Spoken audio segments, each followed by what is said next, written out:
할렐루야. 먼저 이번 저와 여러분과 교회 속에 전의 평강과 축복이 넘쳐나기를 주님의 이름으로 축원합니다. 오늘 마태복음 3장 13절에서 17절 말씀을 가지고 세를 받으신 예수님이라고 하는 제목의 말씀을 가지고 말씀을 전하겠습니다. 사전에 보면 불교 창시자 석가모니는 주전 684년에 태어나 정확하지는 않지만 8세 이상으로 향수한 것으로 나타납니다. 유교의 공자 주전 551년경에 태어나서 주전 479년까지 약 72세를 향수하고 죽었습니다. 그런가 하면 헬라의 철학자 소크라테스는 주전 470년경에 태어나 주전 399년경에까지 70세까지 향수한 것을 보게 됩니다. 근데 예수님은요, 오래 살지 못했었어요. 옛날 70대, 80대 산다는 것은요, 대단한 그 장수의 나이입니다. 지금은 70대, 80대 뭐 보통이지만, 옛날은 엄청난 오래 사는 것이 그때의 나이입니다. 근데 예수님은 몇 세까지 사셨습니까? 33세까지 사셨습니다. 그래서 그 33세까지 사는 동안에 30년의 생애는 공생에 준비하는 그런 기간이고, 3년은 공생의 기간이었습니다. 그래서 3년에서 예수님은 몇 년을 준비하셨습니까? 30년을 준비하셨습니다. 그래서 마지막 3년에 공생을 준비한 기간이었습니다. 그리고 그 공생의 시작을 알리는 사건이 지금 세례요한에게 세례를 받으신 모습입니다. 그런데 오늘 우리는 예수님의 생애 가운데 마지막 3년에 공생의 시작을 알리는 세례를 받으신 장면을 통해서 몇 가지 교훈할 수가 있다는 거죠. 첫째는 하나님께서는 언제나 정확한 때에 일어나신다는 사실입니다. 13절에 보니까 이때 예수께서 갈릴리로부터 요단강에 이르러 요한에게 세례를 받으러 하시니, 여기 이때라는 표현이 있습니다. 이때란 예수님께서 세례요한에게 세례를 받으러 오신 때를 말합니다. 근데 좀 더 정확히 말하면 이때란 3세의 긴 침묵을 깨뜨리시고 공생의 첫걸음을 내딛는 때를 말합니다. 그리고 이때는 하나님의 사람이 정한 때가 아니라 하나님이 정하신 때를 말합니다. 여러분, 하나님의 때는요, 늦은 법도 없고 이른 법이 없습니다. 하나님은요, 정확한 목표를 가지시고 정확한 때에 일하신다는 사실입니다. 예수님의 경우도 그렇습니다. 요한복음 2장 4절에 보게 되면 내 때가 이르지 아니었다는 말씀을 예수님께서 하십니다. 즉 예수님의 때가 아니면 기적을 베풀지 않으십니다. 그러나 분명한 예수님의 때는요, 모든 사람이 무서워서 다 도망을 가도 예수님은 도망가지 아니하시고 십자가를 능히 지셨습니다. 사실 3년에서 3년을 기다린다는 것은 지루한 시간임에 틀림이 없습니다. 인류를 구원하기 이미 예수님께서는 이 땅에 오셨는데 굳이 30년의 기다릴 이유가 어디 있단 말입니까? 그러나 따지고 보면 하나님께서는 30년만 기다린 것이 아니라 1000년 오랜 시간 기다렸다는 사실이죠. 여러분, 아담과 하와가 범죄한 후에 여자의 소원으로 뱀의 머리를 상하게 할 것이라고 말씀하신 후부터 수천 년을 하나님은 기다리셨습니다.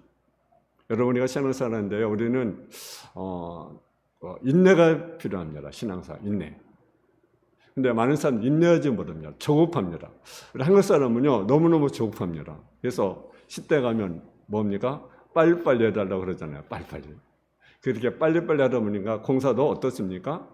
날림을 하게 되고, 그래서 다리가 무너지고 아파트가 무너지고 그렇잖아요. 빨리빨리 그냥 대충 하다 보니까 그렇습니다. 초조합니다. 조급합니다. 그래서 금방 내가 원하는 바가 이루지 않으면 당황하는 때가 많이 있습니다. 근데 참 믿음의 사람은요, 하나님의 때를 바라볼 줄 알아야 된다라는 거죠. 내가 정한 때가 아닌 하나님이 정한 때가 언젠가를 진즉에 물을 줄 알아야 됩니다. 그에 보면 모세도 40년이 되었을 때, 40세가 되었을 때 자기 힘적으로 해서 뭔가 하려고 했습니다. 근데 과연 했습니까? 오히려 다른 사람을 죽이는 살인자가 되었습니다. 몇 살 때 하나님께 그를 부르셨습니까? 80이 되어서 그를 불렀습니다. 80이면 나이가 이제 흰머리가 많이 생겼을 거 아니겠습니까? 그때 그 모세가 바로에 가서 이스라엘 민족을 치료시키라고 하면 그 애굽왕 바로가 얼마나 우습겠어요. 저 노인 할아버지가 와가지고 헛소리 하는가 보다. 그렇게 생각 아니겠어요? 그렇잖아요? 실제로 보면 80 먹은 노인이 무엇을 할 수가 있겠습니까?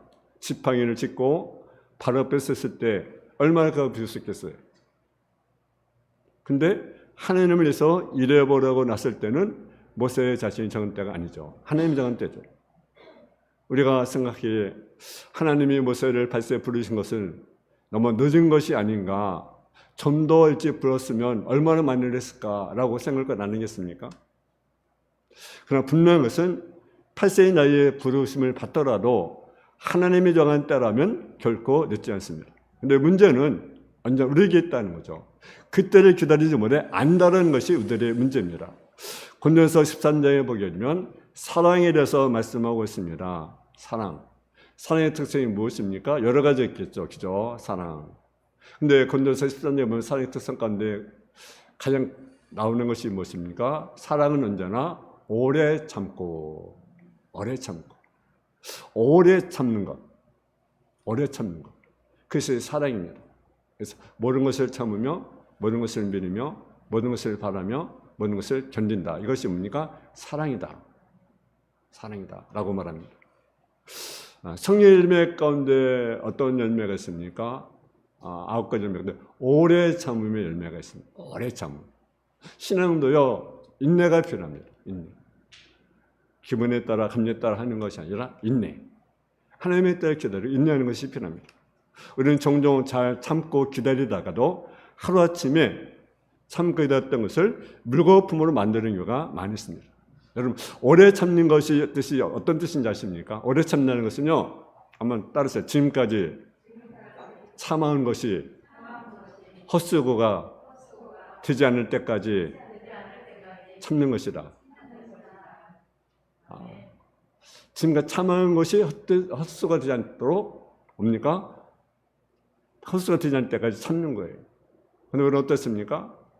오래 참다가 그냥 갑자기 막, 그죠? 엎어버리잖아요. 경험서들. 부부간에도 잘 관계를 가졌다가도 어떻습니까? 참지 못하는 경우가 없잖아요. 그래서 부부싸움 하잖아요. 그죠? 직장에서도 직장생활하면 얼마나 힘듭니까? 그죠?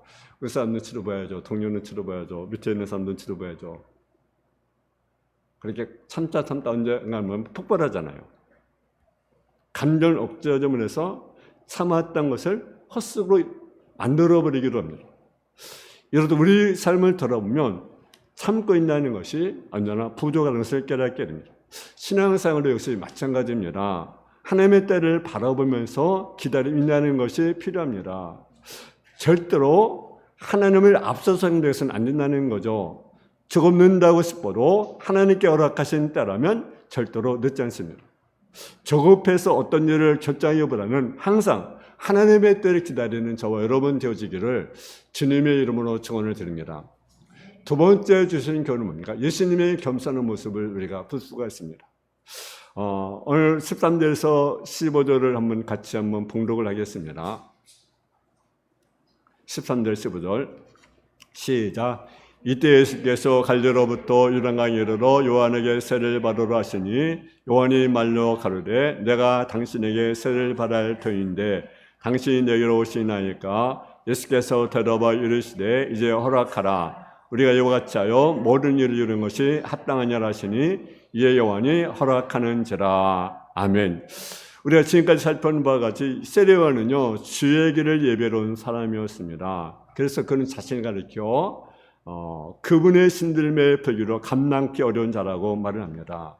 그렇다면 당연히 세례 요한이 예수님께 나와서 세례받는 것이 마땅합니다. 그런데 오늘 본문에 보면 세례 요한이 예수님께 세례를 받는 것이 아니라 예수님이 세례요한에게 세례를 받고 계십니다.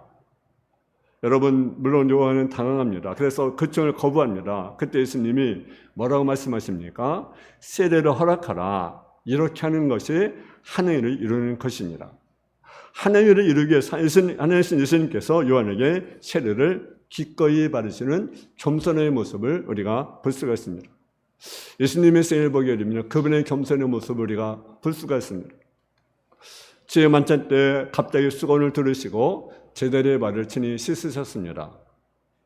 그리고 인자한 것은 선물 받으려 함이 아니라 도리어 섬기려 하고 많은 사람을 대선물로 주려고 오셨다고 말씀합니다. 여러분, 우리가 왜 문제가 됩니까? 섬겨야 되는데, 서로 섬겨줘야 되는데 내가 섬김을 받으려고 하는데 문제가 되는 거죠. 그렇잖아요. 내가 서로 섬겨주면 문제가 될 것이 없어요. 갈등할 것도 없어요. 근데 내가 좀 대접을 받아야 되거든요. 내가 좀 인정을 받아야 되거든요. 어디든, 사이든, 교회든, 어디든. 그러니까 갈등하는 거죠. 끊임없는 갈등. 우리는 겸손해야 돼요. 겸손. 예수님 겸손의 모습. 예수님 하나님과 동등한 분이시지만 하나님과 동등한 점을 잘 거로 여기지 아니하시고 어떻게 뭡니까? 오히려 종의 모습까지 낮아지셨다. 그리고 십자가 주기까지 낮아졌다. 겸손요, 자기의 남을 낮게 여기는 것이 바로 겸손입니다. 우리는요, 대단하지 않으면서 대단한 것처럼 착각 속에 살아갑니다. 인생이 여러분 나이가요, 우리가 얼마나 산다고 여러분 여겨집니까? 유한한 게 우리 인생이 아니겠습니까? 여러분 권력, 생존의 어떤 힘, 그건 유한한 것입니다. 언제 우리는 하나님 부르시면 가야만 하는 것이 우리 인생 아니겠습니까? 늘 우리 겸손한 자가 되는, 예수님 나는 마음이 온유하고 겸손하니, 예수님을 배우라잖아요. 뭘 배웁니까? 예수님 온유한 마음, 예수님의 겸손을 배우라.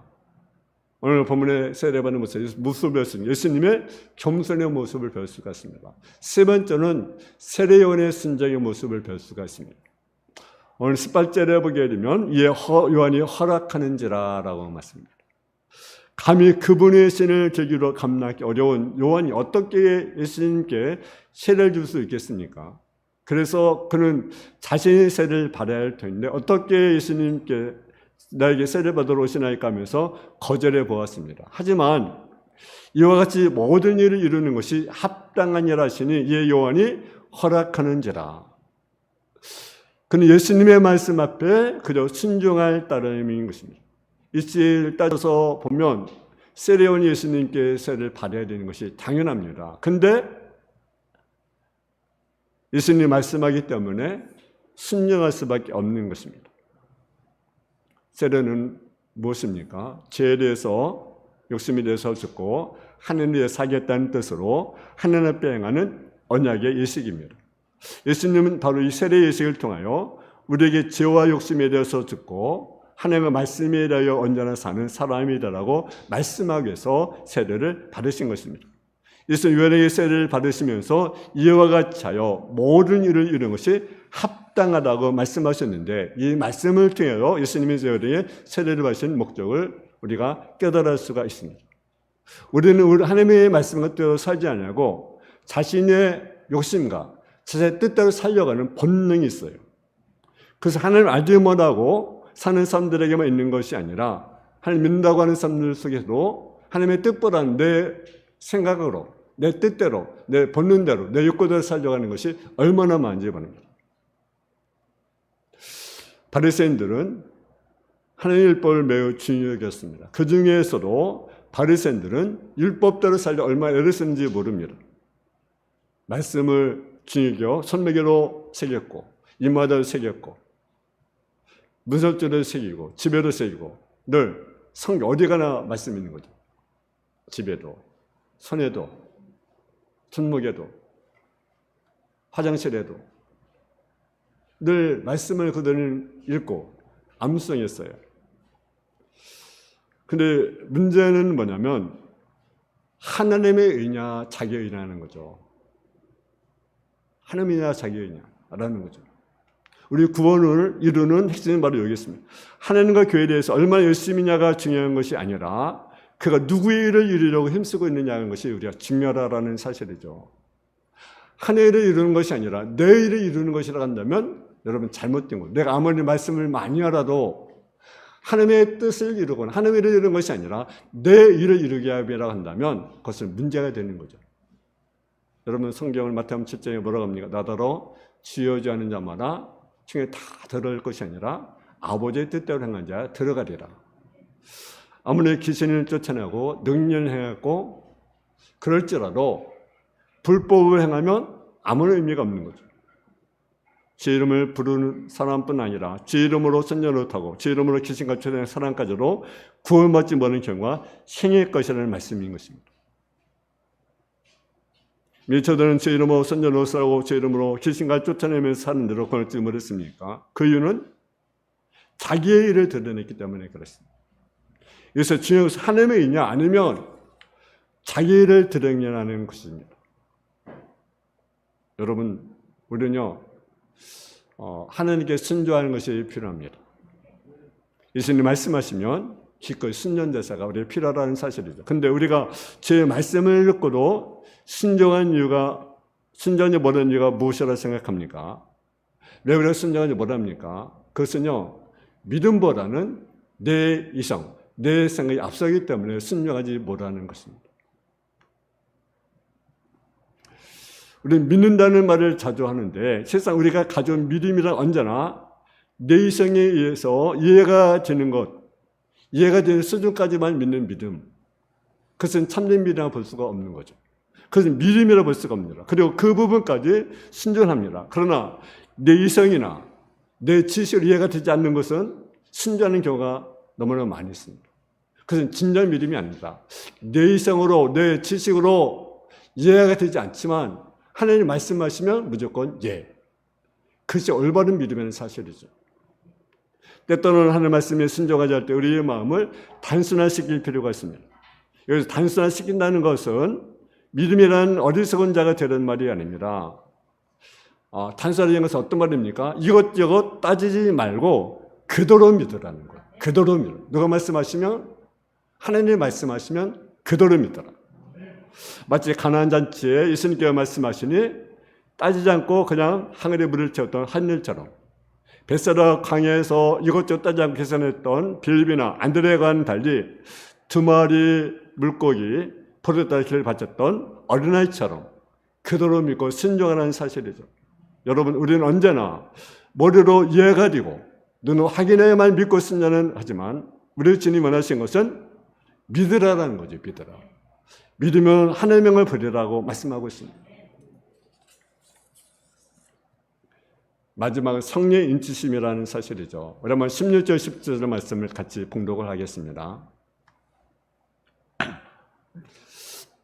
10절 17절 시작. 예수께서 쇠를 받으시고 건물에서 올라오실새 하늘이 열리고 하나님의 성령이 비같이 내려 자기 임하심을 보시더니 하늘부터 소리가 있어 말씀하시되 이른데 쌀한 아들이요 내 기뻐한 자라 하시니라. 아멘. 이것은 예수님이 쇠를 받으셨을 때 성령 인치심을 보여주는 말씀입니다.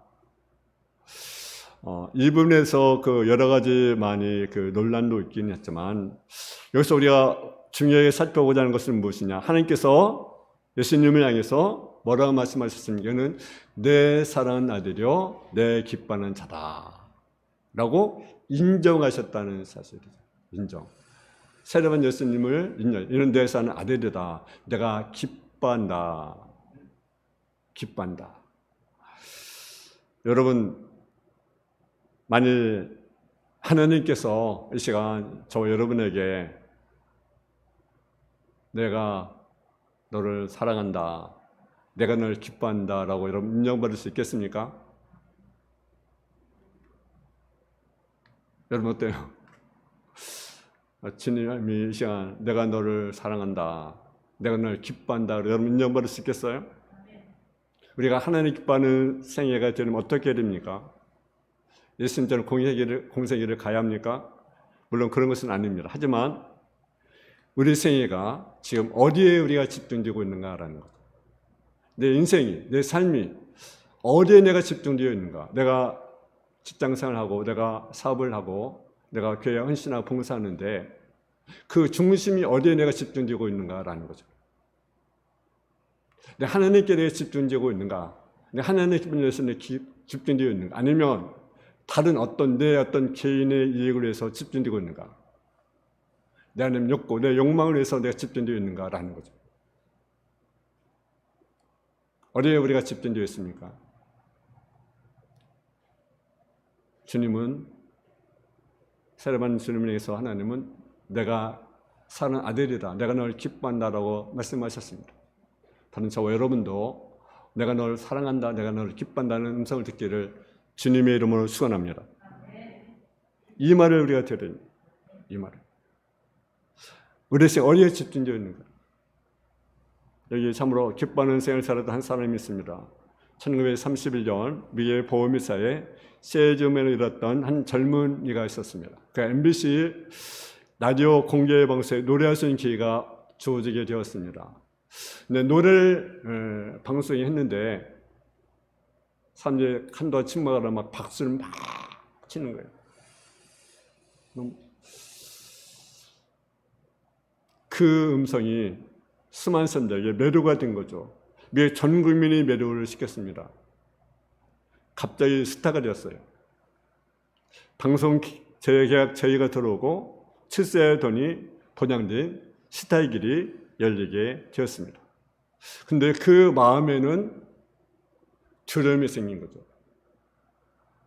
세상 같으면 너무나 좋잖아. 이제 앞길이 확 열렸는데. 그래서 하나님께 기도하기 시작을 합니다. 두려움 가운데 기도합니다. 근데 그와 동시에 그 어머니도 그 시간에 기도를 하기 시작을 합니다. 그 어머니 기도하다가 밀러 부인이 준 성시를 그에게 전해줍니다. 계속 기도하는 가운데 갑자기 청년에게 뜨거운 눈물을 흘리기 시작을 합니다. 그리고 마음속에 아름다운 멜로디가 솟구치기 시작을 합니다. 곡을 쓰기 시작을 합니다. 주 예수보다도 귀한 것은 없네. 이 세상 부귀와 바꿀 수 없네. 영숙을 내 대신 돌아가신 그 놀라운 사랑 잊지 못해. 세상 즐거움 다 버리고 세상 사랑 다 버렸네. 주 예수보다 더 귀한 것은 없네. 예수 밖에는 없네.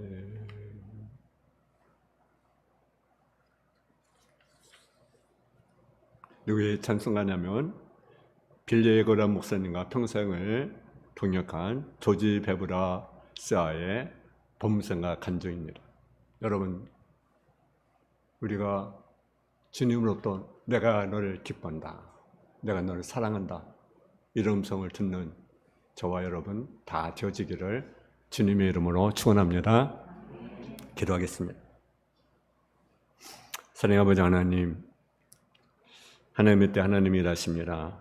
예수님의 겸손한 모습, 세련의 순종의 모습, 성진신의 모습, 정말로 내가 너를 사랑한다, 내가 너를 기뻐한다고 예수님이 인정받는 모습을 보게 됩니다. 우리로 주님으로부터 내가 너를 사랑한다, 내가 너를 기뻐한다는 인정받는 성도의 삶으로 덧입어 주옵소서. 예수님의 이름으로 기도했습니다. 아멘.